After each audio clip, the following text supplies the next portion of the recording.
আপনারা দয়া করে সেনাবাহিনীকে গালি দিবেন না, সমস্ত অপরাধীকে গালি দেন। আমি দিচ্ছি, আমি মামলা করেছি, আমি আজকে সকালে স্ট্যাটাস দিয়েছি, এই জন্য আমি হাজার হাজার মানুষের কাছে গালি খাচ্ছি ফেসবুকে। আমি সেনাবাহিনীকে কেন ডিফেন্ড করতে চাই। এই যে 25 জন অপরাধীর বিরুদ্ধে ওয়ারেন্ট ইস্যু হয়েছে, এরা একজনও কিন্তু সেনাবাহিনীর অভ্যন্তরে থেকে কোনো অপরাধ করার কারণে ওয়ারেন্ট বের হয়নি। তারা সেনাবাহিনীর বাইরে এসে, সেনাপ্রধানের নিয়ন্ত্রণের বাইরে এসে তারা এগুলি করেছে, এবং এই সংখ্যাটা কিন্তু সেনাবাহিনীর 1000 ভাগের 1 ভাগও নয়। একটা প্রতিষ্ঠানে 999 জন ভালো আর একজন খারাপ, তার জন্য পুরো বাহিনীকে বদনাম রটনা কুৎসা রটনা কিন্তু কোনো দেশপ্রেমিকের কাজ নয়। আপনাদের মনে রাখতে হবে যে, আপনাদের মাধ্যমে দেশবাসীকে জানাতে চাই, এই সেনাবাহিনী জাতির সাথে সবসময় ছিল, জাতির পাশে ছিল।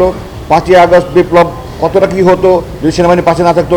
মোনালিসা হেভি ফ্লো 15 পিস প্যাকেটের সাথে 8 পিসের একটি প্যাকেট একদম ফ্রি।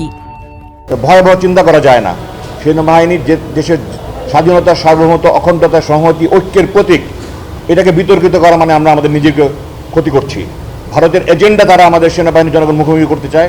আমরা যদি নিজেরা, এই দেশের জনগণ যদি সেনাবাহিনীর মুখোমুখি হয়, এই অসাধু, এই দুর্নীতিপরায়ণ কিছু অফিসারের জন্য দেশের ক্ষতি হবে, আমার আপনার ক্ষতি হবে।